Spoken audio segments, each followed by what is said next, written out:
안녕하세요. 한 번에 합격한다. 원샷 원킬 전산회계입니다. 이번 강의는 TAT 2급 46회 이론 강의를 진행할 수 있도록 하겠습니다. 자, 1번 다음 중 내부 통제 제도의 목적에 해당하지 않는 것은, 자, 먼저 내부 통제죠. 내부 통제란 국내외에서 대규모 회계 부정 사건으로 기업의 투명성 제고가 약화되었습니다. 그것을 강화하기 위해서 내부 통제를 하고 있는데요. 이 내부 통제의 목적은 첫 번째, 운영의 효과성 및 그리고 효율성을 증대시키는 데 목적이 있으며, 두 번째, 재무 보고의 신뢰성을 향상시키는 데 목적이 있습니다. 그리고 세 번째로 규정을 준수하는 데 목적이 있습니다. 아울러서 내부 통제의 5대 기본 요소가 있는데요. 첫 번째가 통제 환경, 그러니까 내부 통제를 할 수 있는 시스템을 구축하게 되는 거죠. 두 번째, 이 통제 환경에 의해서 리스크 평가, 즉 위험을 평가하게 되고요. 이 위험 평가를 통해서 나타난 것을 통제 활동을 통해서 통제를 하게 됩니다. 그리고 필요한 정보를 즉시에 제공할 수 있는 정보 의사소통이 되고요. 마지막으로 모니터링을 통해서 전체적으로 지금 현재 잘 통제가 되고 있는지 아닌지 확인하는 이런 단계를 거치게 되어 있습니다. 자, 이 중에서 틀린 것입니까? 옳지 않은 것은 한번 살펴볼게요. 첫 번째, 재무제표의 신뢰성 확보. 예, 1번 정확하게 맞습니다. 두 번째, 관련 법규 및 정책의 준수. 예, 2번도 정확한 말이 되겠네요. 3번, 기업 운영의 효과성 및 그리고 효율성 확보. 예, 맞습니다. 4번, 회사 이익의 극대화는 전혀 해당 사항이 없죠. 따라서 1번의 정답은 4번이 되겠습니다.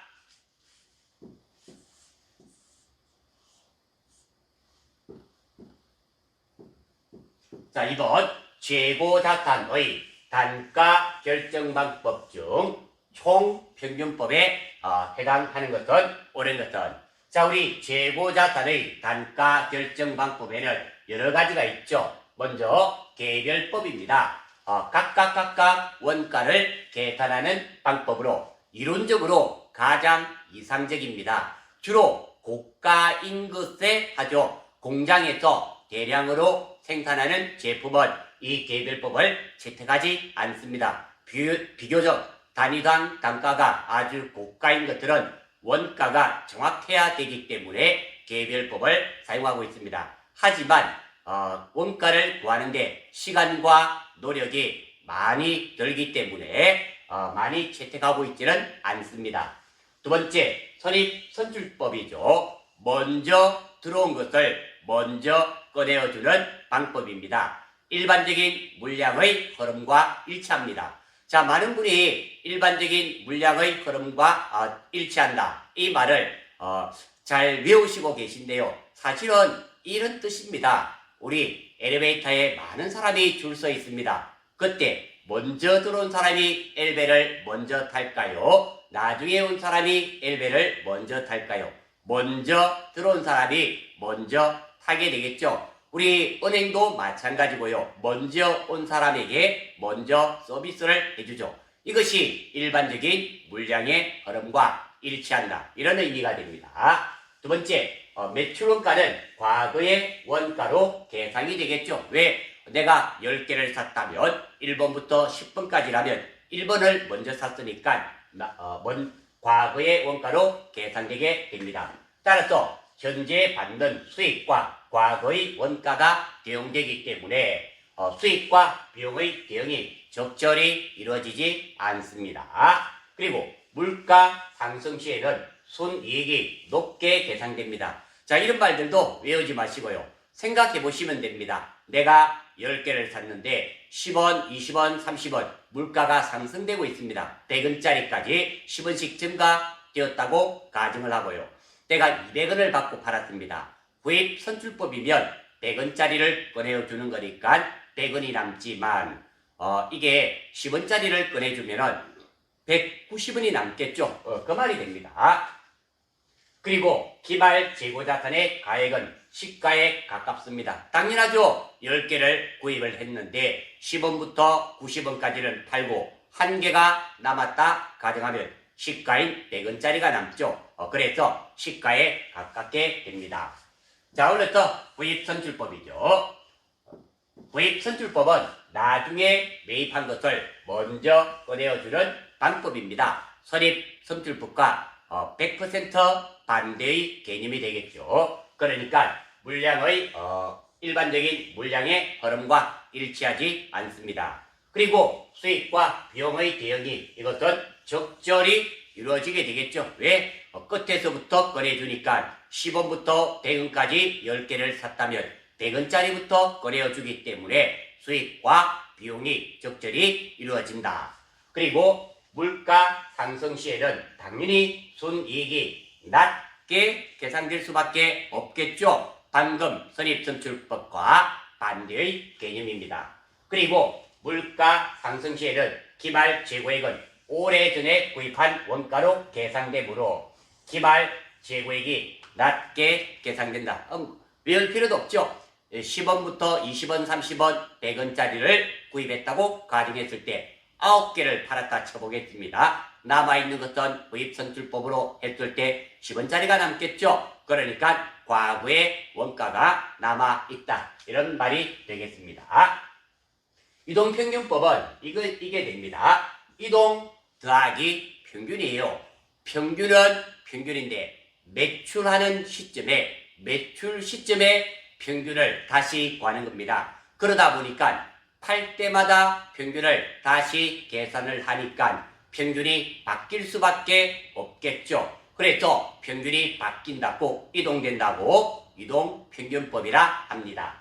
그래서 총평균법은 가중치가 부여된 평균을 말합니다. 여러분들 중고등학교 다니실 때 학년 습차, 학급 습차 구할 때 이 총평균법을 사용하게 된 겁니다. 쉽게 말씀드려서 국어는 일주일에 10시간 들었고요. 가정입니다. 음악은 일주일에 1시간 들었습니다. 국어 100점 받고 음악 빵점 받은 사람과 음악 100점 받고 국어 빵점 받은 사람 중에서 누가 1등이 과연 될까요? 국어 100점이죠. 국어 같은 경우는 100점이지만 가중치가 일주일에 10시간입니다. 그렇기 때문에 100점짜리가 아니라 사실은 1000점짜리죠. 하지만 음악은 일주일에 1시간 들었기 때문에 100 곱하기 1은 100점짜리가 되는 겁니다. 그래서 이 두 개의 예를 든다면 국어 성적이 높은 사람이 1등이 될 수밖에 없다라는 겁니다. 그 정도 알아주시고요. 자, 한번 보겠습니다. 이 문제에서 자, 지금은 총평균법에 대한 설명으로 옳은 것, 맞는 것 찾는 거네요. 1번 기말 재고는 가장 최근에 구입한 상품의 원가로 구성된다. 그러니까 기말에 남아있는 것은 자, 한번 볼까요? 자, 내가 10원짜리부터 10원, 20원, 30원, 40원, 50원짜리를 샀습니다. 지금 이것이 남아있단 말이잖아요. 그러면 여기서부터 먼저 꺼내줘야 되겠네요. 그래야지 50원짜리가 남겠죠. 1번은 선입선출법에 대한 말이 되겠습니다. 1번 틀렸습니다. 자, 2번 한번 볼 수 있도록 할까요? 2번 기말 재고 인플레이션 상황에서 자, 인플레이션이란 말은 물가가 상승한단 말이 되겠죠. 상황에서 재고자산을 가장 낮게 평가한다네요. 자, 그러면 인플레이션이니까 10원, 20원, 30원, 40원, 50원 4개를 팔았는데 가장 낮은 게 남아있다 그럽니다. 자, 이것이 남아있다는 의미가 되겠죠. 그러면 구입선출법으로 해야지 10원짜리가 남겠죠. 따라서 이번은 구입선출법에 대한 설명이 되겠습니다. 자, 그리고 3번 주로 고가의 보석, 골동품 등 정확한 단가를 파악하기 위한 방법이다. 예, 3번은 개별법이죠. 공장에서 대량으로 생산하는 것은 이러지 않습니다. 보석이라든지 아주 고가는 원가 계산에 시간이 좀 다소 소요된다 하더라도 원가가 정확해야 되기 때문에 개별법을 채택하고 있습니다. 3번은 개별법에 대한 설명이래요. 4번 기초 재고와 기중에 매입한 재고가 구별 없이 판매되는 원가 흐름을 가정한다. 예, 정답은 4번이네요. 총평균법은 기초에 산 거나 기말에 산 거나 똑같이 원가가 계산됩니다. 이유는 전체를 평균을 구해서 매출을 하기 때문입니다. 따라서 이번에 정답은 4번이 될 수밖에 없습니다.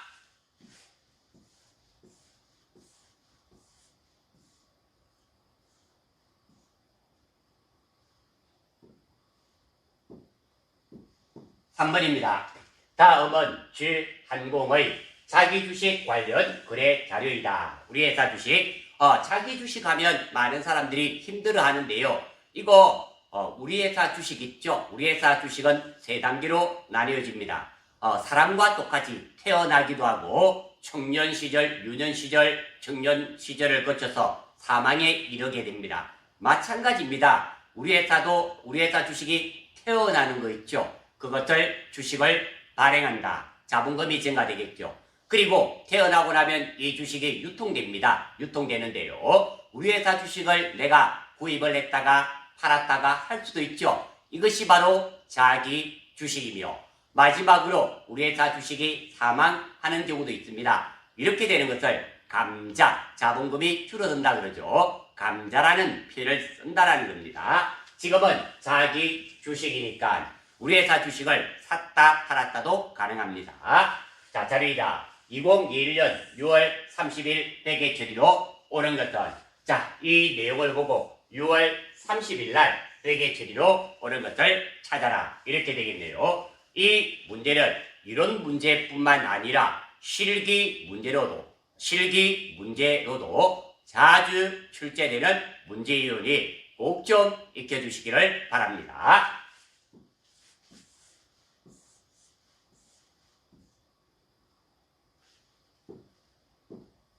자, 제가 메모해뒀습니다. 먼저 자본 계정 정리가 포인트가 되고요. 자, 문제에서 2021년 1월 6일 자기주식 천주 주당 액면가 5,000원을 1주당 8,000원에 현금으로 매입하였다.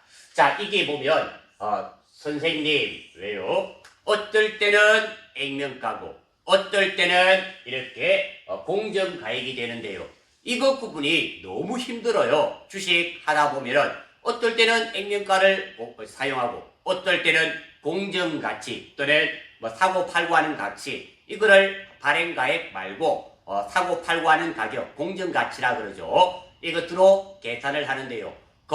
어떨 때입니까? 이게 너무 힘들어요. 간단합니다. 액면가가 필요한 것은 딱 두 가지 경우밖에 없죠.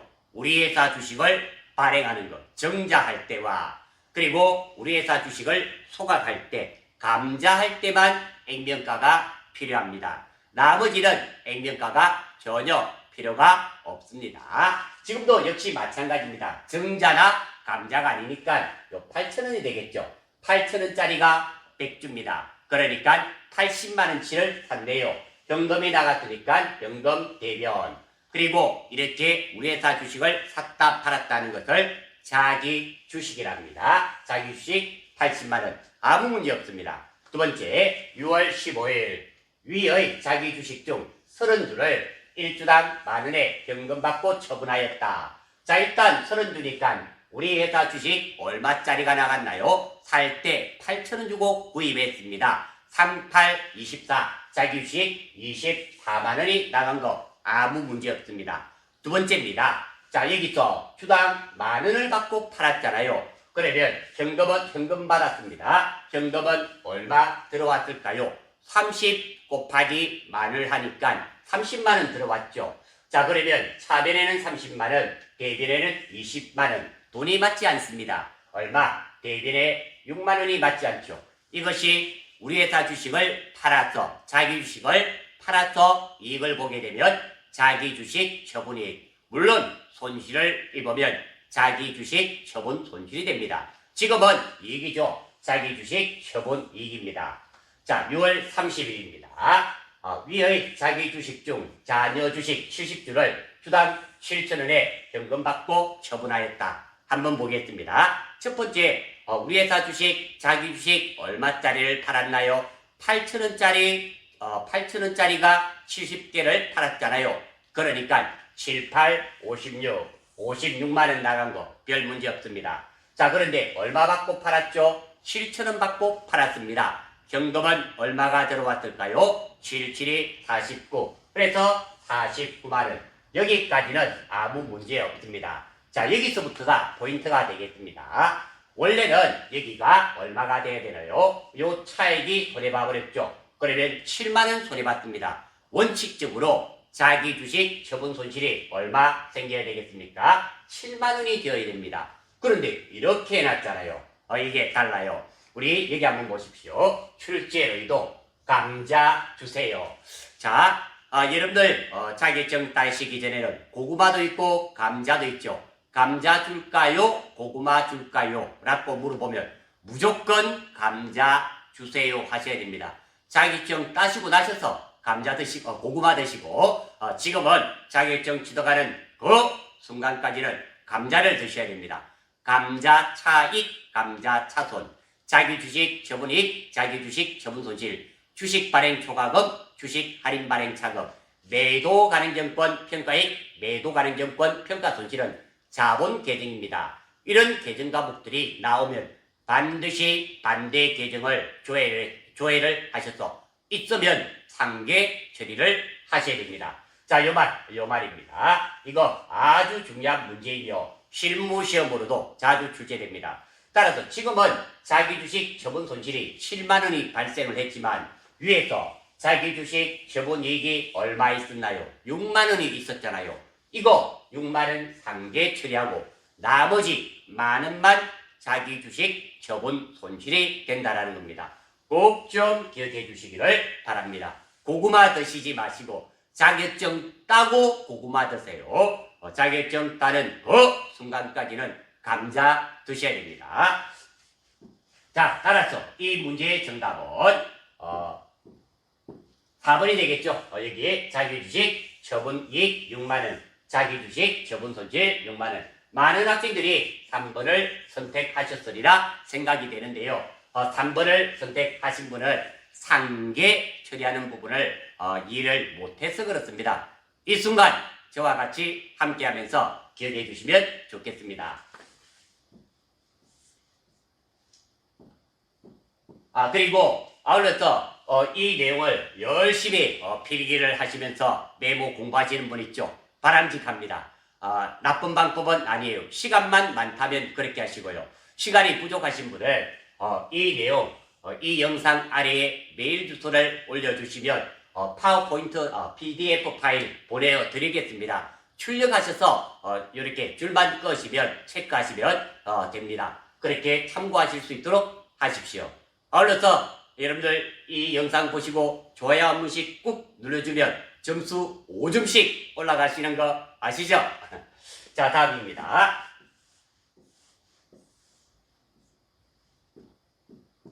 4번.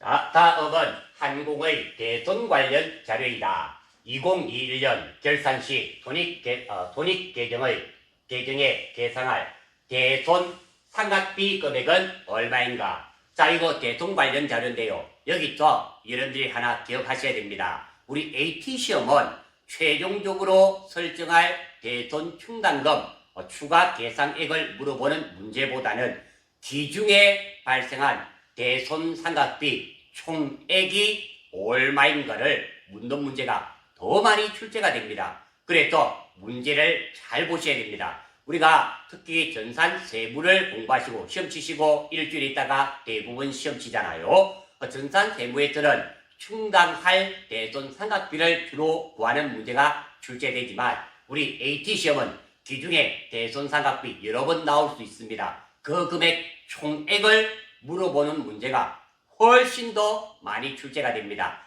그래서 전산 세무 공부하셨던 분들이 넘어오셔서 이 문제가 좀 이상하다, 답이 안 맞다 하시는 분이 있는데요. 출제 포인트가 다르다는 겁니다. 잘 알아주시고. 자, 한번 볼게요. 이 내용 아래쪽에 제가 메모해 두었습니다. 한번 보겠습니다.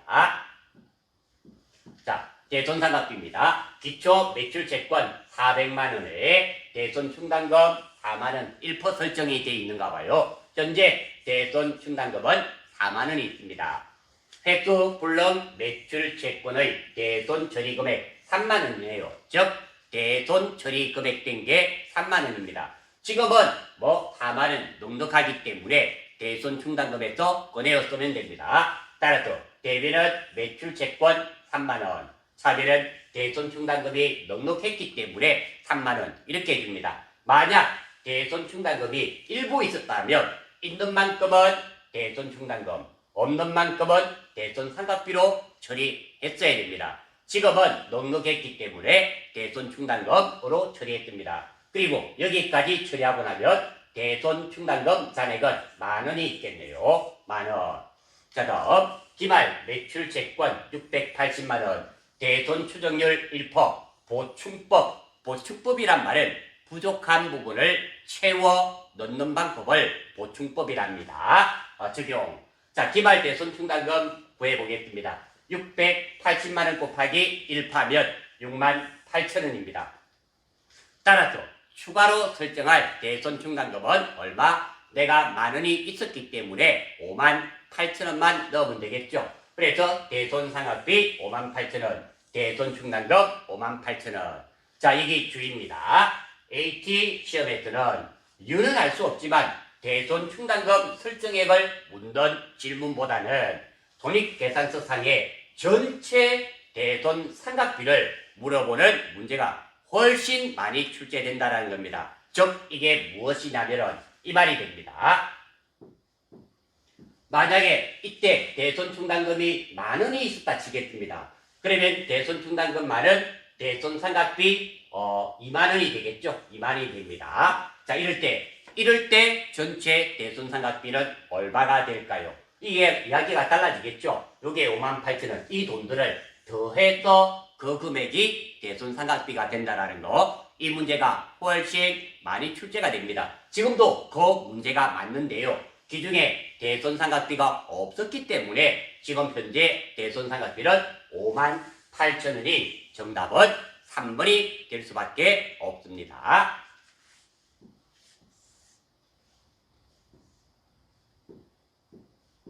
자, 5번. 다음은 한공이 정부 보조금을 수령하여 취득한 건물 관련 자료이다.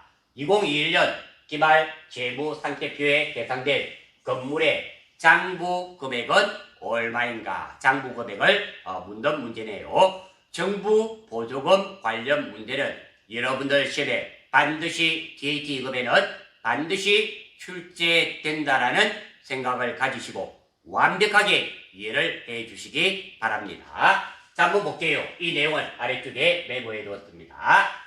자, 이거는 얘가 되겠죠. 자, 먼저 상환 의무가 없는 정부 보조금입니다. 이럴 때는 정부 보조금으로 처리하고요. 상환 의무가 있는 정부 보조금은 장기 차입금, 주로 물론 단기가 될 수도 있지만 정책 자금이기 때문에 보통 3년, 5년 이렇게 장기간입니다. 갚아줘야 되는 정부 보조금은 장기 차입금, 갚을 의무가 없는 정부 보조금은 정부 보조금으로 처리한다는 거. 자, 한번 보겠습니다. 연결된 거래입니다. 중소벤처기업으로부터 상환 의무가 없는 기계매입자금 2억 원을 받아서 보통예금에 입금하였다. 일단 보통예금에 2억 들어온 거 아무 문제 없습니다. 이렇게 상환 의무가 없는 정부 보조금을 받았을 때는 이렇게 정부 보조금으로 한다는 거 기억해 주시고요. 두 번째입니다. 이 정부 보조금은 대손 충당금 있죠. 대손 충당금처럼 똑같은 계정 과목이 여러 개 있습니다. 왜 대손 충당금도 외상 매출금에 대한 대손 충당금 코드 번호가 다르고요. 받을 엄에 대한 대손 충당금 똑같은 계정 과목이 코드 번호가 다른 게 여러 개 있지 않습니까? 이 정부 보조금도 마찬가지입니다. 정부 보조금이라는 계정 과목이 여러 개 있습니다. 그 중에서 보통예금에서 차감, 이게 보통예금이 103번이고요. 정부 보조금은 104번입니다. 더하기 1인데요. 어떨 때는 더하기 2가 되는 경우도 있습니다. 아무튼 보통예금 2억 원이 들어왔는데 이 2억 원은 해당 목적으로만 사용했고 내게 맞긴 맞습니다. 맞지만 내 마음대로 쓸 수는 없는 거예요. 정부에 보조받으면서 약정이 돼 있죠. 그 목적으로만 지출할 수 있습니다. 그래서 정부 보조금 보통예금에서 차감입니다. 자, 두 번째입니다. 기계장치 5개 매입하고 대금은 보통예금 계좌에서 이체하다. 물론 정부 보조금 포함입니다. 일단 보통예금 5억 아무 문제 없습니다. 두 번째입니다. 기계장치 5억 여기까지는 여러분들 크게 문제가 없죠. 사고 나면은 이제 이 정부 보조금이 됩니다. 이 정부 보조금이 사용 목적에 의해서 사용되었기 때문에 없어져야 됩니다. 없어지려면 이게 어느면 당연히 차변에 오면서 이렇게 없어지게 되고요. 새로 정부 보조금이 하나 생깁니다. 어떤 거? 자, 이 기계장치입니다. 이 기계장치 5억 중에서 3억은 내게 맞지만 2억은 정부 보조금으로 구입했잖아요. 그래서 새로운 정부 보조금이라는 계정 과목이 생성이 되고 이 정부 보조금은 기계장치에서 차감해야 된다라는 겁니다. 원리는 비슷한 개념으로 된다라는 겁니다. 다음 결산입니다. 이 결산을 잘 해 주셔야 됩니다. 조금 어려우신가 봐요. 자, 결산일 기계장치 내용연수 10년 잔존가액에 대하여 정액법입니다. 그러니까 1년에 얼마씩 상각되겠다? 5천만 원씩 상각되겠네요. 자, 이 상각하는 방법은 두 가지가 있습니다. 첫 번째, 여기에 나와 있는 것은 이 방법은 정상적으로 우리가 감가상각하는 방법입니다. 이 방법을 먼저 알려드리고요. 두 번째로 원가 차감법이라고 있습니다. 결론은 같습니다. 이 두 가지 중에 편한 거 하나를 정확하게 기억해 주시면 됩니다. 저는 선생이다 보니까 사실 저는 원가 차감법이 훨씬 쉽습니다. 그런데 선생이다 보니까 혹시나 또 다른 것도 알고 싶어 하시는 분도 있고 첫 번째 방법, 정상적으로 우리가 정확하게 하는 방법도 알려드려야 될 의무가 있기 때문에 설명을 다 드리겠습니다. 자, 첫 번째부터. 자, 일단 1년에 5천만 원씩 생깁니다. 그러면 감가상각비 5천만 원, 감가상각 누객 5천만 원, 아무런 문제가 없습니다. 두 번째입니다. 자, 이 정부 보조금도 상각이 이루어져야 됩니다. 어떻게? 10년 동안 상각을 통해서 정부 보조금이 0으로 바뀌게 된다는 겁니다.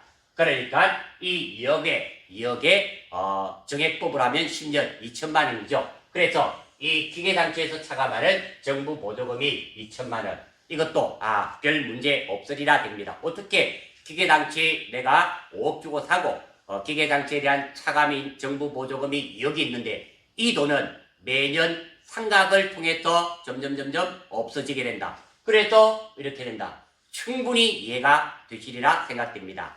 다음입니다. 자, 여기서 이제 이겁니다. 여기는 7억 7천만 원, 여기는 5천만 원. 돈이 맞지 않지 않습니까? 이렇게 2천만 원이 되어야 되고요. 이 정부 보조금, 여기에 기계장치 상각한 거, 감가상각비 중에는 2천만 원은 정부 보조금이었잖아요. 왜? 이 전체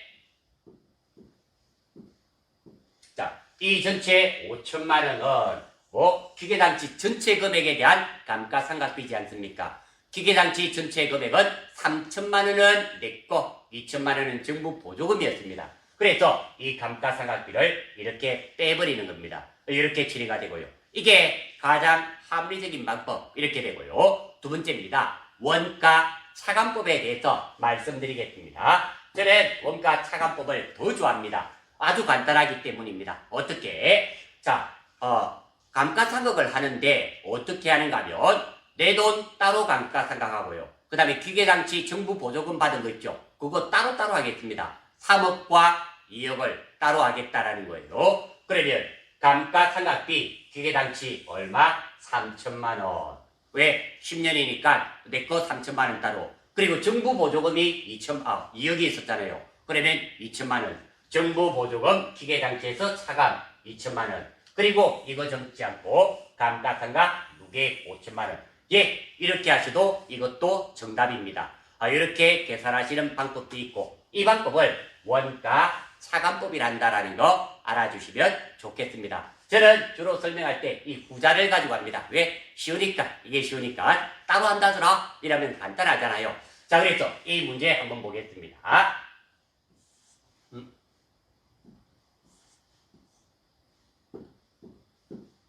자, 장부가액이네요. 장부가액 구하는 겁니다. 요거 20XX X월 X1 100만원이 보통예금으로 입금된 가정입니다. 자, 이게 보니까 보통예금 100만원, 정부보조금 100만원, 보통예금에서 차감이라는 거 크게 문제 없습니다. 두 번째, 1년 1월 1일 건물 100만원, 1000만원입니까? 1000만원을, 100만원, 1000만원을 1000만원에 취득. 그렇죠. 정부 보조금 받고 이거 포함해서 1000만원 샀다는 뜻이 됩니다. 자, 그러면 건물 1000만원 되는 거 아무 문제 없죠? 정부 보조금 포함해서 내 돈은 얼마 들어가 있다? 900만원 들어가 있죠. 보통 예금에서는 얼마 나갔다? 1000만원. 여기도 아무런 문제가 없습니다. 자, 그런데 이 정부 보조금 목적에 의해서 사용되었기 때문에 차감돼야 됩니다. 차변에 오면서 보통 예금에서 차감. 그리고 새로 정부 보조금이 생성되겠죠. 어떤 거? 건물 1000만원 중에 100만원은 정부 보조금입니다. 자, 요거 충분히 알 수 있고요. 자, 다음입니다. 자, 이 중에서 정액법이라 그랬죠. 정액법이니까 1000만원이니까 100만원입니다. 1년에 100만원이 됩니다. 자, 12월 31일 결산 분개를 해보겠습니다. 저는 원가 차감법을 채택한다 그랬습니다. 편한 걸로 하시면 돼요. 자, 출발입니다. 이 건물 1000만원 중에서 내 돈 얼마? 900. 정부 보조금 얼마? 100. 그러니까 900만원이 10년이니까 1년에 감가상각비 90만원. 그리고 정부 보조금도 얼마? 10만원. 총 100만원. 그리고 감가상각 무게 100만원. 이렇게 됩니다. 자, 다음입니다. 이때 나는 건물이 얼마짜리인가 한번 생각해 보겠습니다. 첫 번째, 어떠한 경우에도 900만원을 초과할 수는 없어요. 왜? 내 돈이 900만원 밖에 들어가지 않았기 때문입니다. 900만원인데 감가상각까지 있었기 때문에 더더욱 아니죠. 두 번째입니다. 자, 900만원 빼기 감가상각 누계액인데요. 따로따로 하면 된다 그랬잖아요. 얼마? 90만원이 건물에 대한 감가상각비였지 않습니까? 1차 년도에는 감가상각비 90만원, 감가상각 누계액 90만원. 그러니까 900만원 마이너스 90만원 하니까 건물의 장부가액은 얼마가 될 수밖에 없겠다. 810만원이죠. 810만원입니다. 따라서 이 문제의 정답은 2번 810만원이 될 수밖에 없다라는 겁니다. 자, 이 정부 보조금은 이 문제가 중요해서 제가 열심히 풀이한 것이 아니라 실제로 실무 문제도 출제가 되고요. 실무에 안 나오면 이렇게 이론에도 반드시 출제되는 문제고 생각보다 어렵지 않습니다. 처음이라서 낯설다는 것 충분히 이해를 하겠습니다. 하지만 내용 자체가 어렵다든지 그런 것은 결코 아니다. 꼭 좀 기억해 주십시오. 자, 6번입니다. 자, 다음은 제 항공의 유형자산 취득 관련 자료이다. 유형자산의 취득 원가를 물어보는 문제네요. 기본이죠. 여기서 아주 기본입니다. 자, 취득 원가 한번 볼게요. 자, 취득 원가란 자산 매입에 소요된 금액입니다.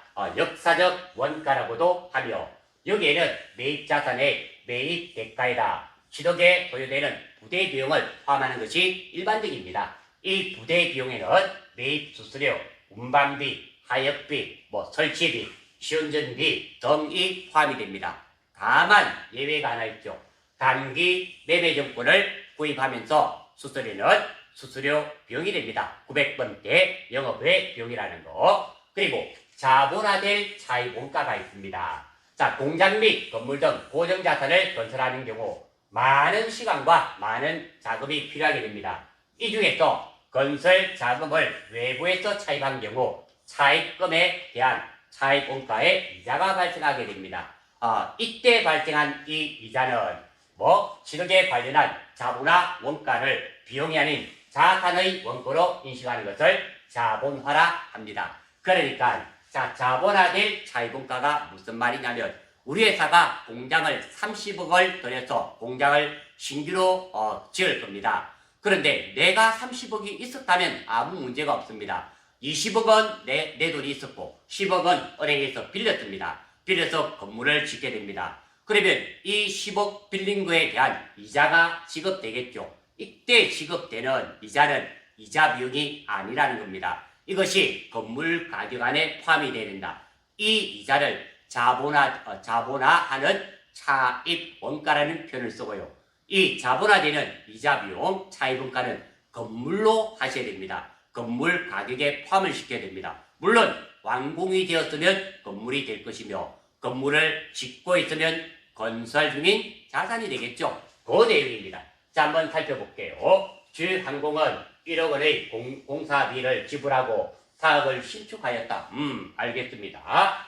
신축 기간 중 거래은행에서 차입한 차입금과 관련하여 자본화될 차입원가는 얼마? 100만 원이며 건물의 취득세 50만 원은 현금으로 납부하였다. 자, 첫 번째 공사비 얼마? 1억은 아무 문제 없습니다. 두 번째 취득세 50만 원 당연히 가산이 되어야 됩니다. 세 번째 자본화될 차입원가가 얼마 있다? 100만 원. 이것도 어디에? 건물 짓고 있는 가격 안에 포함을 시켜줘야 된다고 그랬습니다. 그래서 1억 150만 원이 정답은 4번이 되겠습니다. 지금 같은 경우는 신축을 완공했네요. 완공했으니까 건물이 되겠죠. 지금 짓고 있다 했더라면 건설 중인 자산이 될 거고 지금은 사업을 신축하였네요. 그러니까 신축이 완공되었다고 볼 수 있겠습니다. 신축하였다. 그러니까 종결의 의미죠. 건물 이렇게 될 거고요. 신축을 하고 있다 하면 지금 짓고 있단 말이잖아요. 이때는 건설 중인 자산이 되어야 되겠습니다.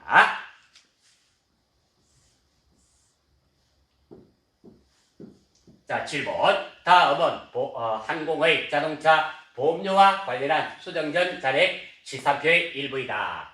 자, 보험기간이 6월 1일부터 5월 31일까지 1년이네요. 2021년 12월 31일 결산의 보험료에 대한 수정, 결산 문제네요. 결산 문제입니다. 이렇게 우리 AT 시험은 결산 문제가 실무로는 2개밖에 안 나오는데요. 이렇게 이론 문제로 출제가 되고 있습니다. 자, 한번 볼게요. 시산표. 보니까 계정과목 보험료 비용이죠. 차별이 있는 거 보니까 비용이네요. 계정과목 이름이 보험료니까 비용임을 알 수 있습니다. 즉 6월 1일 날 돈을 지급하면서 무엇으로 했단 말입니까? 비용인 보험료로 했단 말입니다. 그 금액은 얼마다? 240만 원이다. 예, 보험료 이런 결산에서 수익과 비용의 연과 예상에 뜨는 지급하는 시점에 비용으로 했는지 자산으로 처리했는지가 가장 중요합니다. 지금은 비용으로 처리했음을 알 수 있습니다. 왜? 계정과목이 보험료이지 않습니까? 보험료가 비용입니다. 자, 그래서 한번 볼게요. 자, 먼저 6월 1일부터 언제까지? 5월 31일까지. 그리고 오늘은 결산일 12월 31일입니다. 자, 년 240만 원입니다. 월할 계산해야 되겠죠? 나누기 12개월을 하면 한 달에 20만 원입니다. 자, 이것이 5달이니까 100만 원. 그러면 240에서 100만 원을 빼면은 140만 원이 되겠죠? 출발입니다. 자, 여기서 자, 일단 보험료 지급했습니다. 비용입니다. 보험료는 주는 내용이죠. 보험료 지급하는 내용입니다. 먼저 줬는지 못 줬는지 따져보겠습니다. 12월 31일 결산일을 기점으로 이날 줬으면 이거보다 앞이면은 먼저 준 거고요. 이날보다 이날 5월 31일 날 줄 것이면 못 준 내용입니다. 지금은 6월 1일 날 지급하지 않았습니까? 그래서 보험료 먼저 지급한 내용이 됩니다. 두 번째입니다. 얼마를 먼저 지급했는지 보겠습니다. 6월 1일 날은 어디까지? 5월 31일까지 240만 원을 먼저 지급했습니다. 하지만 오늘은 12월 31일입니다. 이날부터 어디까지? 이날까지 먼저 줬죠. 얼마입니까? 100만 원. 따라서 이 내용은 보험료 100만 원을 먼저 지급한 내용이 됩니다. 자, 계정과목 만들러 가겠습니다. 자, 일단 만들어지는 계정과목 이거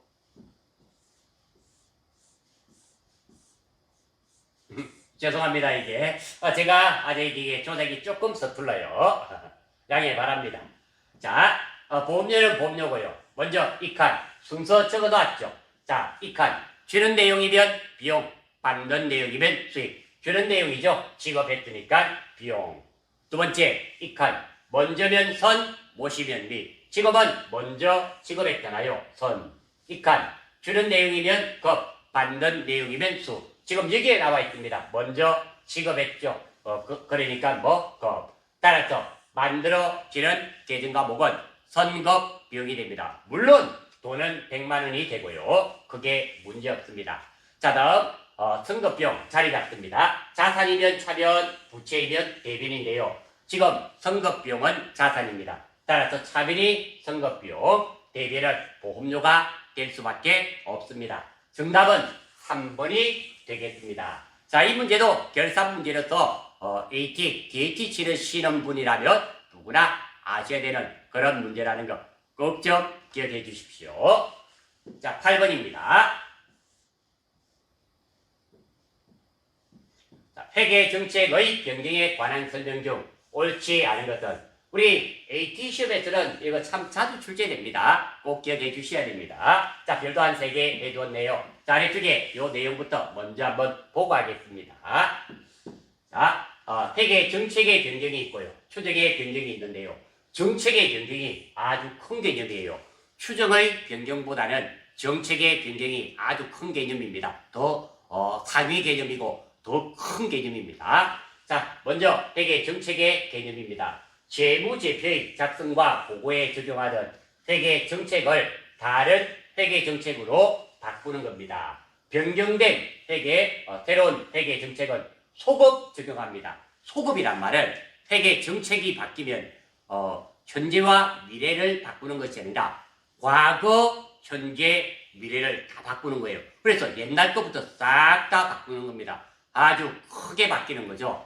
자, 이 대표적인 예가 설립선출법을 구입선출법으로 또는 유가증권의 단가 산정 방법을 변경하는 것이 회계 정책의 변경에 해당되고요. 회계 추정의 변경입니다. 자, 회계 추정의 변경, 기업 환경의 변화, 새로운 회계 정보 획득 또는 경험의 축적에 따라 지금까지 사용해 오던 회계 추정치의 근거와 방법을 바꾸는 겁니다.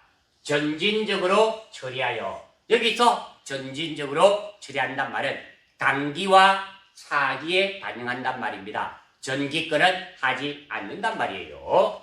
그 효과를 단기와 그 이후의 기간에 반영한다.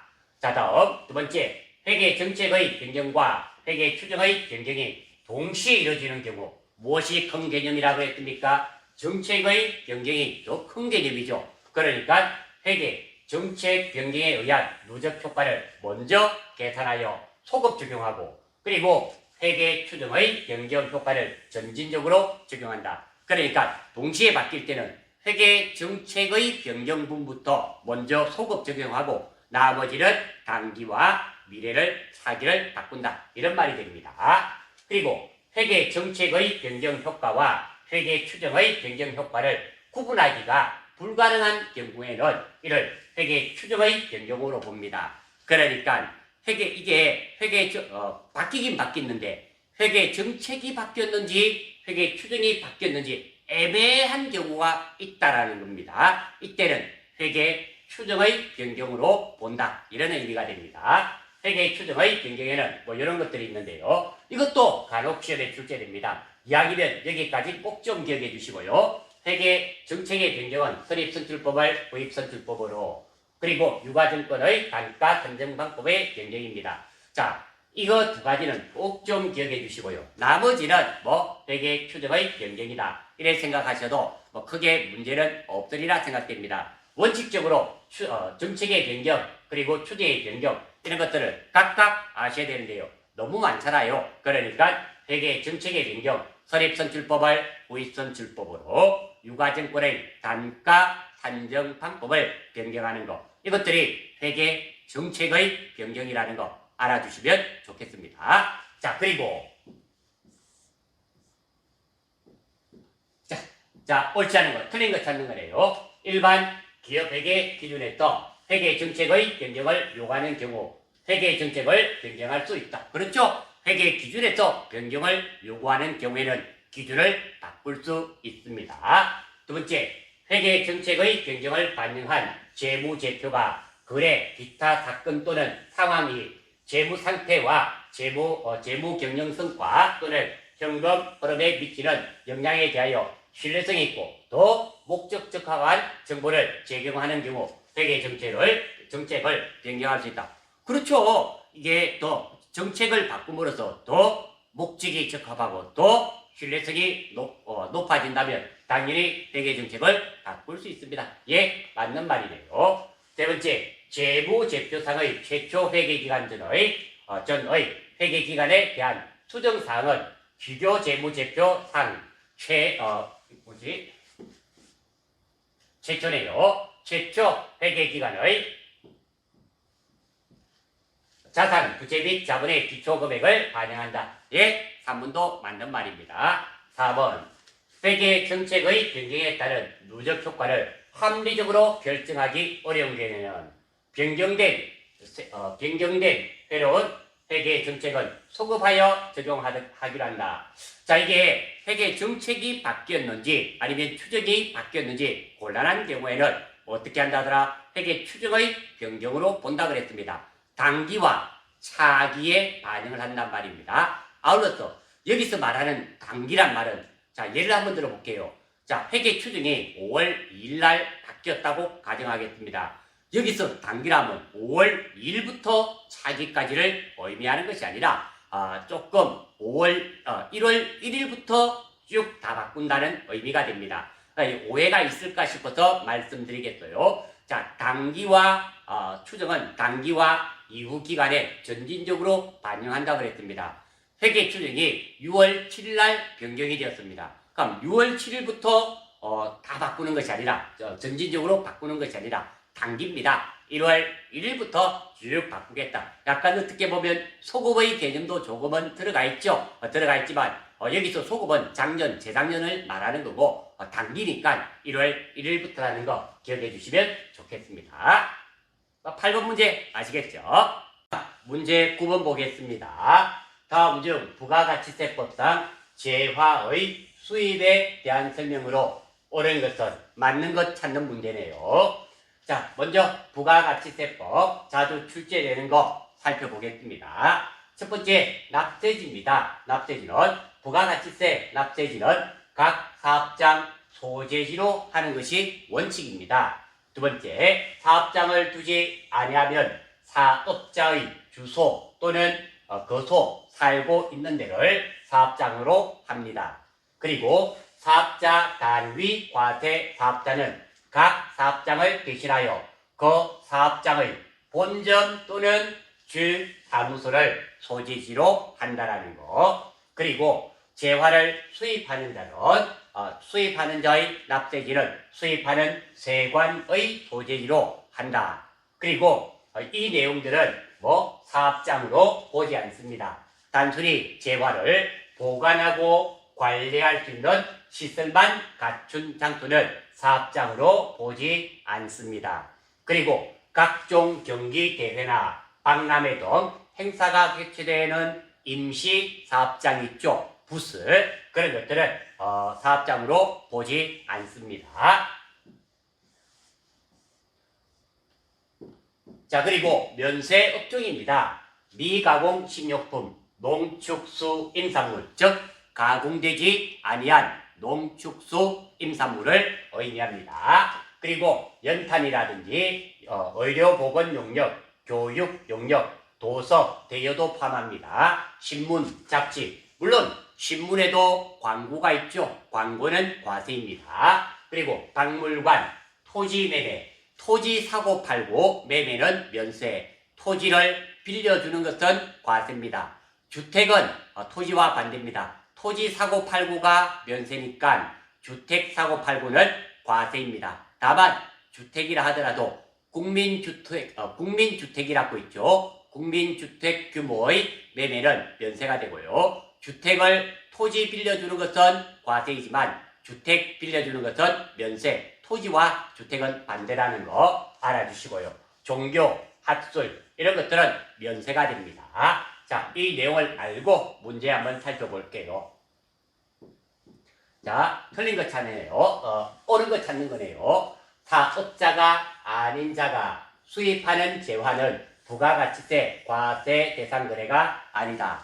자, 우리가 과세 대상 거래는 재화와 용역을 제공하거나 재화를 수입하게 되면 과세 대상입니다. 용역의 수입은 과세가 아닙니다. 1번 틀렸습니다. 과세 대상입니다. 2번 미가공 식료품을 수입하는 경우 부가가치세가 과세된다. 2번도 틀린 말입니다. 농축수임산물, 가공되지 아니한 농축수임산물은 국내에서 사용되든 외국에서 수입하든 다 면세입니다. 그래서 틀렸습니다. 3번 수출 신고가 수리되었네요. 물품으로서 선적되지 아니한 물품을 보세구역에서 반입하는 경우 재화의 수입으로 온다. 자, 지금 수출 신고가 수리된 물품으로 보세구역으로 옮기는 경우는 재화의 공급으로 보지 않습니다. 과세 대상의 예외가 됩니다. 그래서 아닙니다. 4번 재화의 수입 시 납세 의무자는 재화를 수입하는 자이다. 그렇죠. 재화를 수입하는 자가 납세 의무가 되며 어디에 부가세를 납부하게 될까요? 구입하는, 수입하는 세관이 납세시가 된다는 거 조금 전에 보았습니다. 따라서 9번의 정답은 4번이 되겠습니다.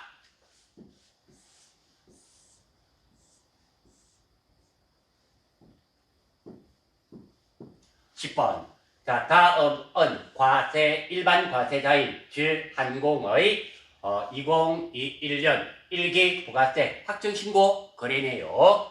이 중에서 매출세액에서 공제가 가능한 매입세액은 얼마인가? 이거 보니까 이 내용이 나와 있는데요. 이 내용 중에는 불공사유가 있다라는 게 되겠죠. 불공은 빼고 매입세액 공제하는 거 찾아내란 문제가 되겠네요. 자, 한번 살펴볼게요. 자, 먼저 매입세액 불공제죠. 자, 이 내용을 모르면 우리가 실무 매입 매출 전표가 안 되는 거죠. 자, 불공입니다. 불공제 사유. 첫 번째, 토지 구입에 따른 부대 매입세액. 토지는 면세지만 땅을 사면서 정지 비용이라든지 또는 기타 비용이 수수료라든지 이렇게 들죠. 그것은 과세이고 그것은 토지의 자본적 지출로서 불공입니다. 그리고 기부금, 적대비 관련, KTX, 항공권, 택시요금 매입세액 불공입니다. 그리고 승용차 구입과 임차 및 유지에 관한 매입세액 불공인데요. 다만 1000cc 이하 승용차는 매입세액이 공제가 됩니다. 아울러서 승용차의 범위는 8인승입니다. 8인승 이하가 승용차고 9인승부터는 매입세액이 공제가 됩니다. 그 정도 알아주시고요. 개인적 용도의 구입 매입세액, 사업과 직접 관련이 없는 지출 매입세액, 그리고 면세 사업 등에 관련된 매입세액, 그리고 사업자 등록을 하기 전의 매입세액, 그리고 간이 과세자 7월 1일 부는 이때 있는데요. 이게 무슨 말이냐면 간이 과세자로부터 매입세액이 공제되지 않습니다. 하지만 올해 2021년 7월 1일부터 2022년도에 간이 과세자 범위가 변경이 되었습니다. 예전에는 4,800만 원 이하였는데요. 지금은 8천만 원이죠. 8천만 원까지 되었는데 7월 1일부터는 4,800만 원에서 8천만 원 사이에 간이과세자도 세금 계산서를 교부할 수 있게 되어 있습니다. 그래서 7월 1일부터는 어떻게 2021년 7월 1일부터 간이과세자인데 세금 계산서를 교부하는 간이과세자로부터 매입은 매입세 공제가 됩니다. 다만 7월 1일 이전에는 매입세 공제가 안 되고요. 그 정도. 그리고 불공 사유에 해당하더라도 세금 계산서를 교부받지 않은 거래는 즉 불공 사유에 해당이 되는데 뭐 카드 전표라든지 현금 영수증을 교부받은 거래는 일반 연표에 입력하셔야 된다는 거 기억해 주시고요.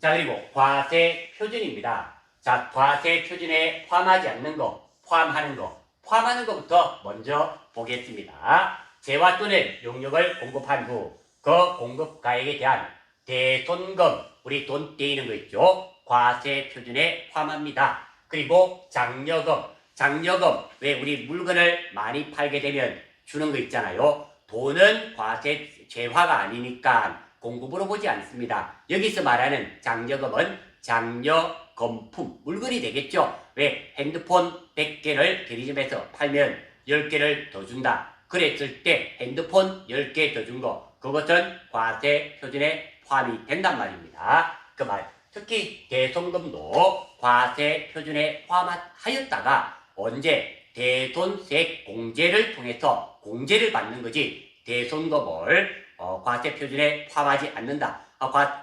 대손금을 과세 표준에 포함하지 않는다. 그 말은 틀린 말입니다. 참고로 이거 과세 표준은 부가가치세법에 나와 있는 거 29조 6항인가에 나와 있습니다. 확인 한번 해보실 수 있도록 하시고요. 그리고 할부 판매의 이자 상당의 과세 표준에 포함합니다. 그리고 대가의 일부로 받는 운송비, 포장비, 하역비, 운송보험료 이런 것들도 다들 과세 표준에 포함합니다. 과세 표준에 포함하지 않는가 한번 볼게요. 애누리, 우리가 하자가 있어서 깎아줬습니다. 그런 것은 포함하지 않겠죠. 환입된 재화의 가액, 팔았다가 되돌려 받았으면 팔린 게 아니잖아요. 당연히 포함되지 않습니다. 그리고 공급받는 자에게 도달하기 전에 파손, 부셔진 거, 훼손, 멸실, 잊어버린 거 이런 것은 포함되지 않습니다. 뭐 이런 것들하고요. 자, 5번은 잘 보셔야 돼요. 공급 대가의 지연으로 인하여 지급받는 연체이자 있죠. 연체이자는 과세 표준에 포함하지 않지만 할부이자 있죠. 이자가 상당히 많습니다. 이것은 과세 표준에 포함된다는 거 꼭 좀 기억해 주시기 바랍니다. 제가 왜 이것을 하는가 하면은 많은 수험생들이 질문을 해요. 어디서 이야기를 들으셨는지 잘 모르겠지만요. 뭐 대손이죠. 대손금은 과세 표준에 가감하지 않는다라고 해서 더하지도 않고 빼지도 않고 그렇게 한다는데요. 선생님 말씀하시는 게 좀 이상하네요. 라는 질문을 제가 아주 자주 받았습니다. 그래서 제가 말씀드리는 거예요. 대손금은 과세 표준에 포함합니다.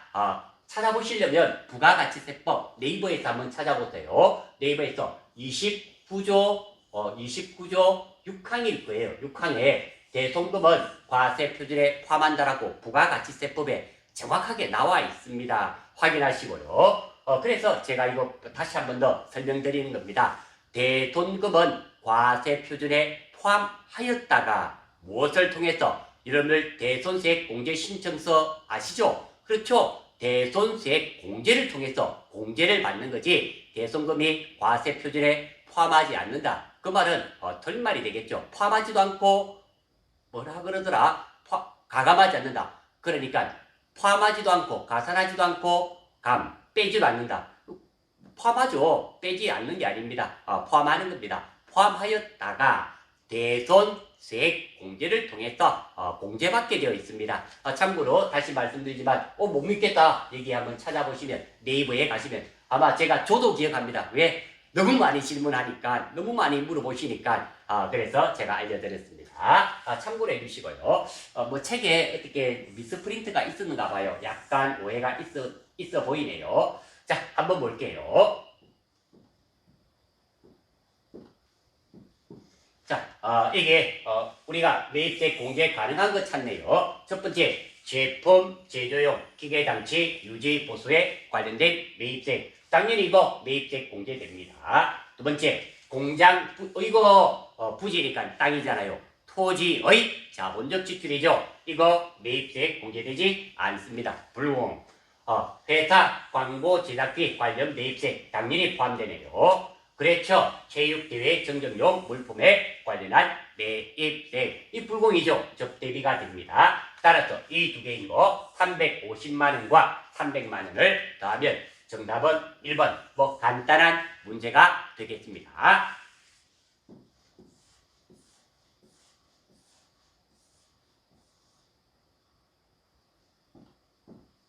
자, 11번이네요. 다음 중 부가가치세법상 세금 계산서 및 전자세금 계산서에 대한 설명으로 옳은 것 찾는 거네요. 자, 이 내용도 아래쪽에 한번 살펴보고 할 수 있도록 해요.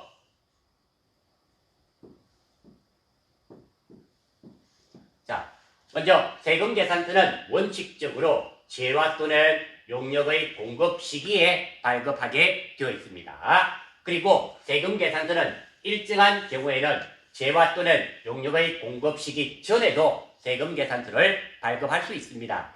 그리고 월 합계 세금 계산서는 예외적으로 재화 또는 용역의 공급일이 속하는 달의 다음 달 10일까지입니다. 세금 계산서를 발급할 수 있습니다. 자, 이 경우가 어떤 경우에 해당되는가 하면 A라는 거래처와 하루에도 여러 수십 건씩 재화를 공급하고 받기도 합니다. 그러면 나도 세금 계산서 발행하는데 엄청난 노력과 시간이 들고 상대방도 마찬가지입니다. 협의에 의해서 A 거래처야 우리 한 달에 한 번만 발행하자 이렇게 약정을 맺었습니다. 그러면 1일부터 말일까지를 말일날 판매한 거로 한 건으로 보고 다음 달 10일까지 세금 계산서를 교부할 수 있다. 그런 말입니다.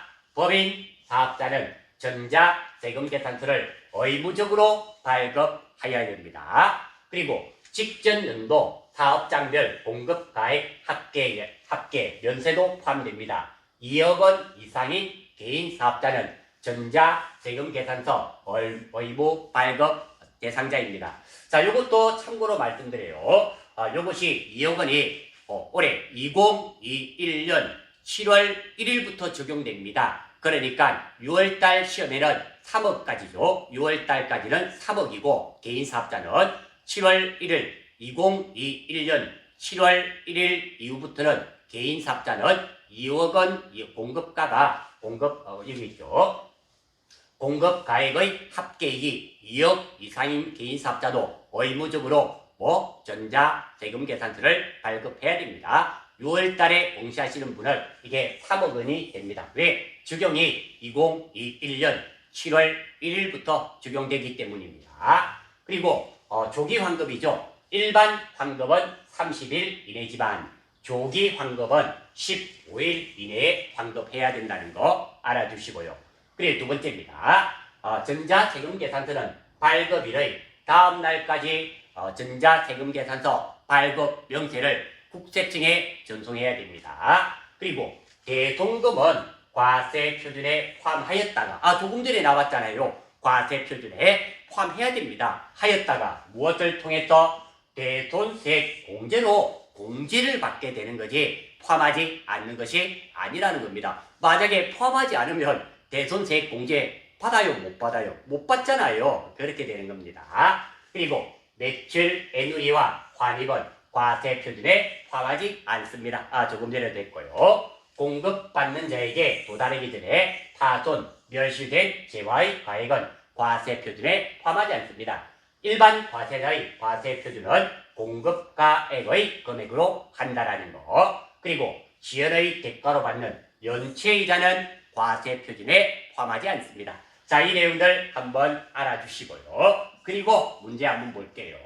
자, 에 대한 설명으로 옳은 것은 맞는 거 찾는 거죠. 맞는 거. 자, 한번 볼게요. 공급받는 자가 발급을 요구하더라도 소매업자는 세금 계산서를 발급할 수 없다. 틀렸습니다.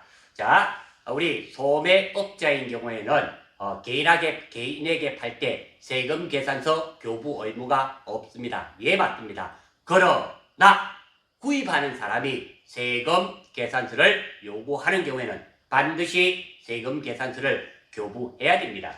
그래서 틀렸습니다. 일반적인 소매업자는 개인에게 세금계산서 발행 의무가 없습니다. 하지만 요구를 하는 경우에는 발행을 해줘야 됩니다. 1번 틀렸습니다. 두 번째, 내국 신용장에 의한 수출은 세금계산서를 발급하여야 합니다. 그렇죠. 신용장, 구매확인서 들어보셨죠? 무슨 세금계산서? 영세율 세금계산서를 발행하게 됩니다.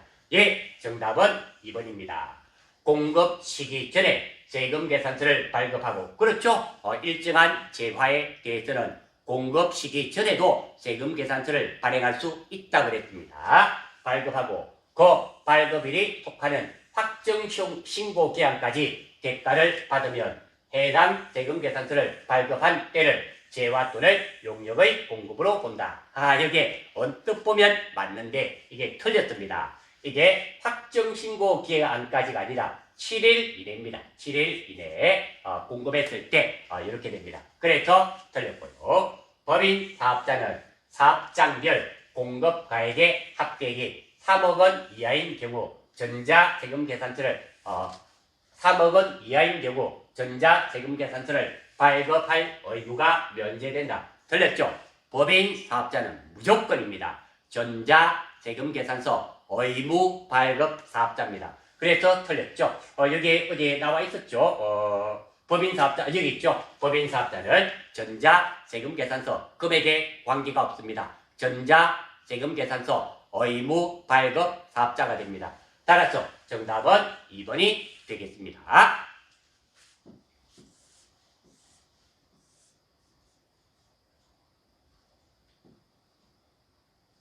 자, 12번. 다음은 거주자 김한공씨의 2021년 귀속금융소득 내역이다. 종합과세금융소득을 계산하면 이 중에서 종합과세되는 것이 어떤 것이냐 이렇게 되어 있네요. 소득은 원천 징수되었어. 자, 한번 보겠습니다. 자, 아래쪽에 있는 내용부터 우리가 먼저 한번 살펴볼게요. 자주로는 출제 안 되는데요. 그래도 알아두셔야 됩니다. 첫 번째, 무조건 분리과세되는 금융소득. 그러니까 여기에 해당하는 소득은 무조건 분리과세되니까 종합과세 대상에서 아예 제외란 말입니다. 한번 볼게요.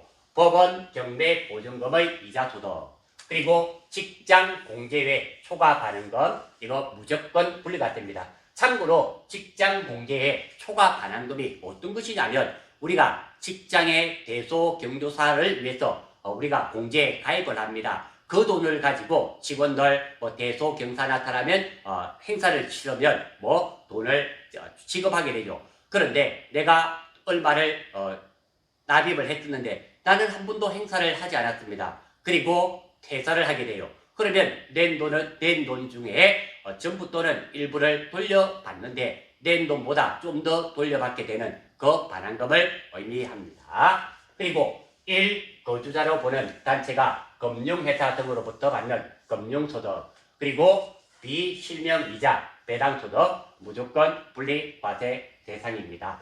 그리고 무조건 종합과세, 이것들은 무조건입니다. 종합과세됩니다. 국내 금융소득 중 원천징수되지 않은 것 무조건 종합과세입니다. 국외 금융소득도 역시 마찬가지입니다. 그러니까 금융소득 중에서 원천징수가 된 것은 우리가 선택적 분리과세가 되겠죠. 하지만 원천징수되지 않은 것은 무조건 종합과세되는 겁니다. 그리고 출자 공동사업에 의한 배당소득이 있고요.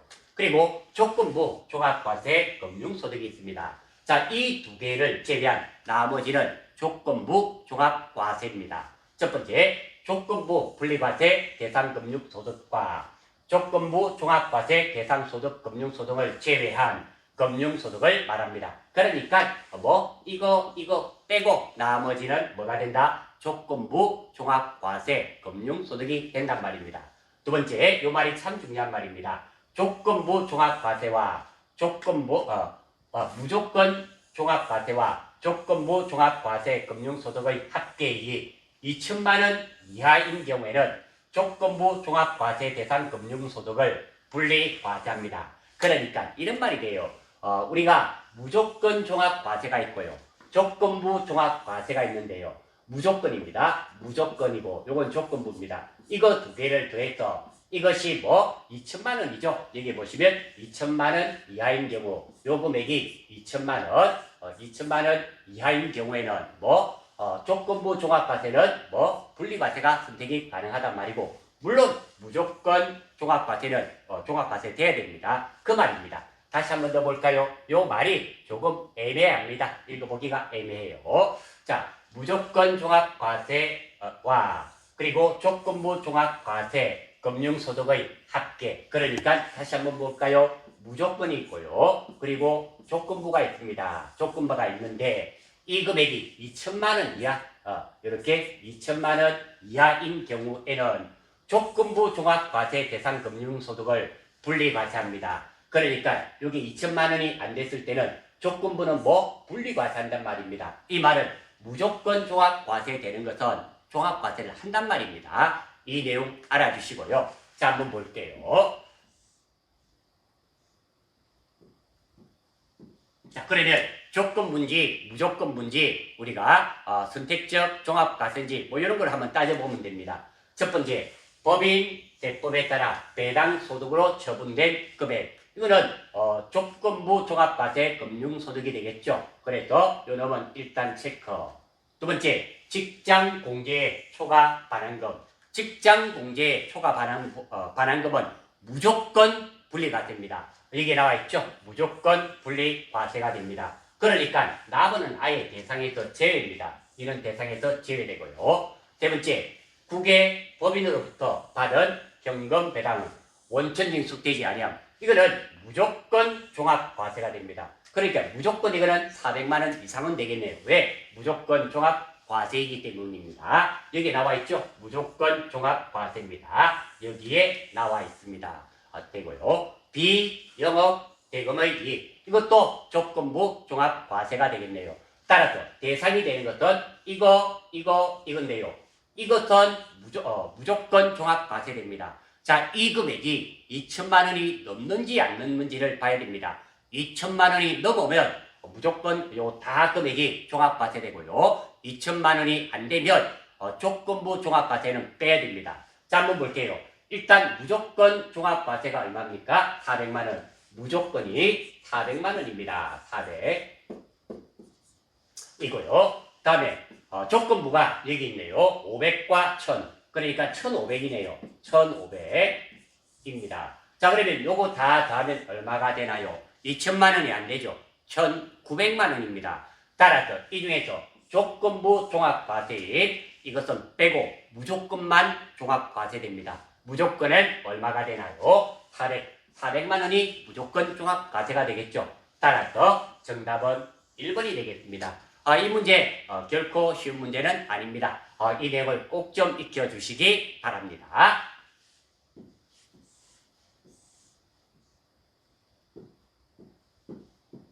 13번 다음 중 소득세법상 연금소득에 대한 설명으로 틀린 거네요. 연금소득입니다. 공적연금소득은 공적연금관련법에 따라 연금을 지급받기로 한 날을 수입시기로 한다. 예, 1번 맞는 말입니다.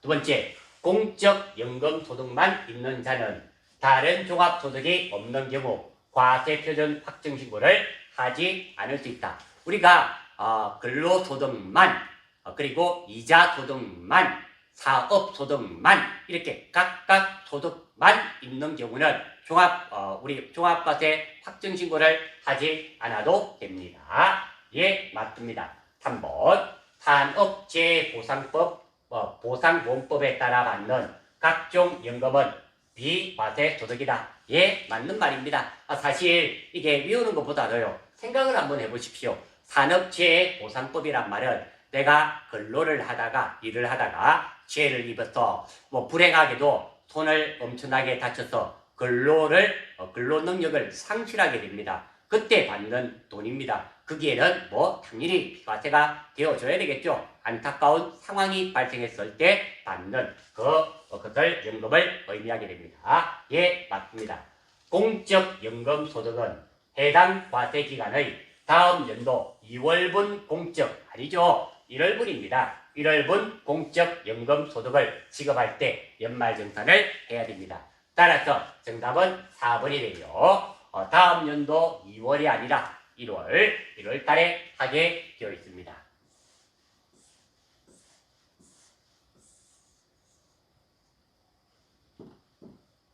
14번. 다음은 G항공에 근무하는 김항공씨의 2021년도 근로소득 연말정산 관련 자료네요.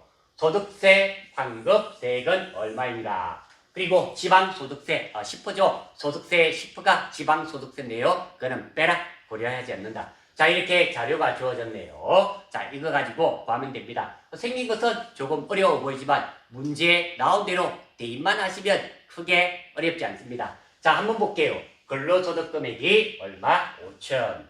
종합소득공제가 있네요. 그러니까 근로소득 금액에서 빼야 되겠죠? 빼는 겁니다. 3,500만 원을 빼내요. 빼면 과세 표준이 얼마가 될까요? 여기까지만 있다면 5천만 원에서 3,500만 원을 공제받았으니까 1,500만 원이 과세 표준이 되겠죠. 그리고 세액 공제도 있습니다. 얼마? 77만 원. 우리가 과세 표준에서 세액을 구한 다음에 그 세액 공제 받는 금액이 77만 원 빼고 납부하면 됩니다. 그리고 연중 60만 원의 근로소득세를 원천징수하였다. 그러니까 월급 받을 때마다 원천징수 당한 금액이 얼마가 있다? 60만 원. 즉 세금을 60만 원 먼저 내어두었단 말입니다. 많으면 돌려받는 거고, 그리고 작으면 더 납부해야 되겠죠. 그리고 과세 표준 1,200만 원 이하는 6% 예받습니다. 세율 1,200만 원 초과 4,600만 원 이하는 15%의 세율 예받습니다. 이렇게 다 알려줍니다. 굳이 외울 필요도 없고요.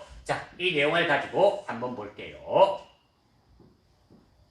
자, 먼저 종합소득세 과세 표준입니다. 5천만 원 받았는데 3,500만 원 공제한다 그랬습니다. 그러면 과세 표준은 1,500만 원이 되고요. 두 번째, 세액을 산출하겠습니다. 1,200만 원까지는 몇 퍼였습니까? 6% 더하기 나머지 300만 원이죠. 300만 원에 대해서는 15%가 됩니다. 왜? 문제에서 15% 알려줬죠. 실제로 15%가 맞습니다. 그러면 산출세액이 117만 원이 나와요.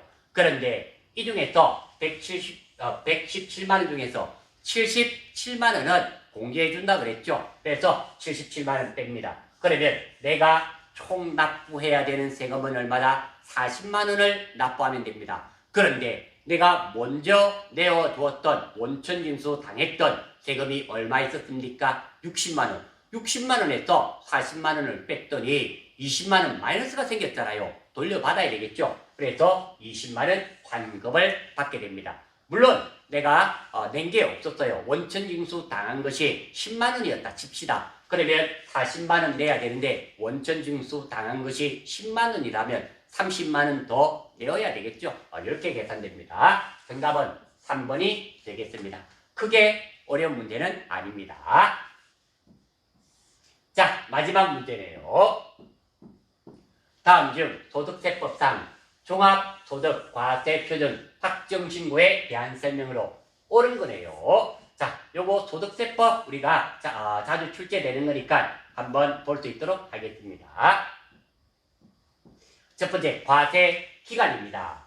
자, 소득세의 과세 기간은 1월 1일부터 12월 31일까지를 1년을 원칙으로 합니다. 다만 거주자가 사망한 경우에는 1월 1일부터 사망한 날까지가 되겠죠. 사망하고 나면 근로가 없으니까. 다음, 요거 중요한 말이 있습니다. 자, 거주자가 출국하여 비거주자가 되는 경우에는 과세 기간은 1월 1일부터 출국한 날까지, 그리고 입국하는 날은 입국일 다음 날부터 12월 31일까지입니다. 자, 이게 어떨 때는 출국한 날까지고 어떨 때는 과세기간이 입국한 날부터고 이렇게 되거든요. 그러니까 이렇게 생각하십시오. 출국할 때는 출국하는 날까지 일을 하고 마무리하고 출국을 하게 되잖아요. 그러니까 1월 1일부터 출국한 날까지가 과세기간이 되고, 우리가 입국하면 어때요? 외국에서 유럽에 왔다, 미국에 왔다 하다못해 동남아에서 귀국했다 하더라도 얼마나 피곤합니까? 당일날은 피곤하니까 하루 쉬고 그 다음 날부터, 그러니까 입국한 다음 날부터 12월 31일까지가 과세기간이다. 왜? 입국한 날까지, 출국한 날까지 이러면 참 좋을 텐데 그게 날짜가 달라요. 그러니까 출국의 경우에는 출국한 날까지, 출국하는 날까지 왜? 회사 업무 마무리 보고 출국을 하기 때문에 1월 1일부터 출국한 날까지가 되고요. 입국의 경우에는 입국하게 되면은 그날은 정말 피곤하잖아요. 비행기에서 있고 그러니까 그래서 입국한 날은 하루 푹 쉬고 그 다음 날부터 일해라. 그래서 입국한 다음 날 소득부터 12월 31일까지 요거 날짜가 조금 다르기 때문에 혼돈하실 수 있습니다. 꼭 기억해 주시고요. 납세지입니다. 거주자는 거주자의 주소, 주소지 관할 세무서이며 주소지가 없는 경우에는 거소지가 되고 비거주자가 되겠죠. 국내 사업장 소지지가 된다라는 거.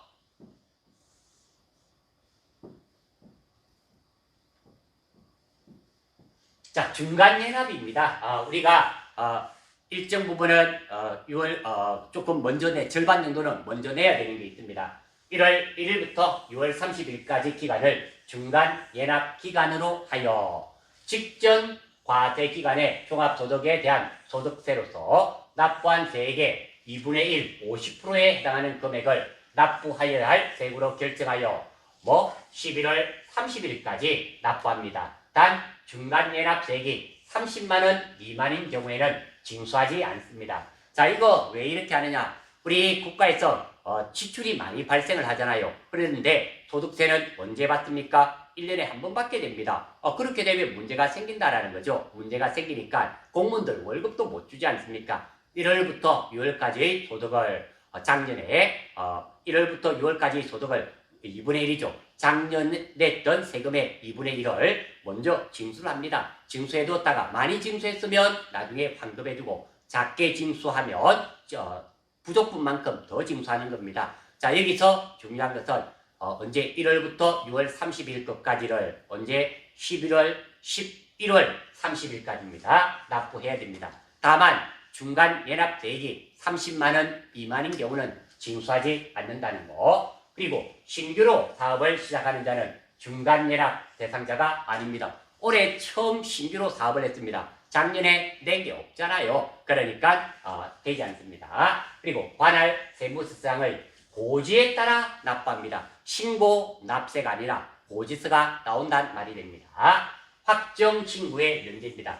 왜 우리 종합소득세 확정신고합니다. 5월 1일부터 5월 31일 사이에 종합소득세 확정신고를 합니다. 그런데 확정신고를 하지 않아도 되는 사람이 있습니다. 첫 번째, 내가 근로소득만 있는 사람들은 확정신고 물론 해도 됩니다. 해도 되지만 하지 않아도 무방합니다. 그리고 퇴직소득만 있는 자, 퇴직금지 없이 원천징수로 종결이 됩니다. 그렇기 때문에 확정신고 하지 않습니다. 연말정산, 대산, 연금소득만. 그래서 이거 보시면 확정신고 면제되는 사람은 퇴직소득만 그리고 근로소득만 이런 하나의 소득만 있는 사람들은 원천징수로서 종결됩니다. 확정신고 제외된다는 거. 마지막으로 2021년에 개정된 부분이 있는데요. 분리과세, 주택임대소득도 소득만 있는 사람은 확정신고가 면제됩니다. 이 내용들 알고요. 그러니까 각 소득만 있는 사람들은 종합과세가 면제된다라는 겁니다. 자, 1번 한번 볼게요. 맞는 거 찾는 겁니다. 비거주자는 종합소득이 있는 경우에도 확정신고 의무가 없다. 아닙니다. 손자는 거주자든 비거주자든 소득에 대해서 과세를 하게 되어 있습니다.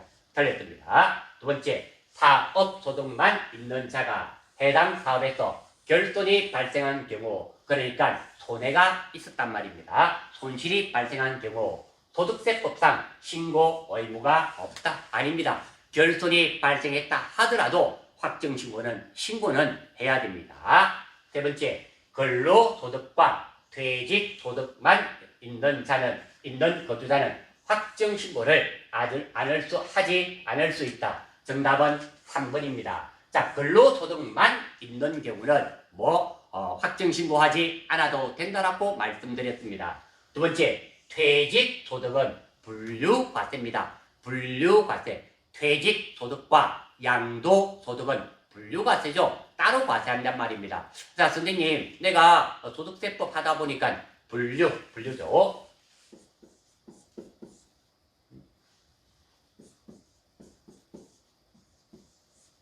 자, 분류과세라는데요. 이 분류과세가 무엇입니까? 분류과세란 우리가 소득이 많으면 많을수록 세율이 높아지게 되어 있습니다. 높습니다. 그런데 이 퇴직소득 같은 경우는 일시에 퇴직금을 받으니까 많은 소득이 발생됩니다. 그래서 이 많은 소득에 대해서 소득세 기준에 따라서 세금을 부과하게 되면 너무 많은 세 부담이 된다라는 거예요. 그래서 퇴직소득과 양도소득은 따로 소득세법에서 따로 떼어서 따로 세금 계산을 하겠단 말입니다. 분류과세란 말이 나쁜 말이 아닙니다. 퇴직하는 사람들에게 소득세를 경감시키려고 따로 해주는 겁니다. 자, 아무튼 이거 맞습니다. 답은 연말정산 대상 사업 소득만 있는 자는 확정신고를 해야 된다. 자, 각종 소득만 하나만 있는 경우는 확정신고 의무가 면제된다라는 말씀을 드렸습니다. 그래서 틀렸네요. 따라서 이 문제 옳은 것은 정답은 3번이 되겠습니다. 자, 이름으로써 SAT 2급 46회 기출문제 이론 강의는 모두 마치는 걸로 하겠습니다. 수고하셨습니다.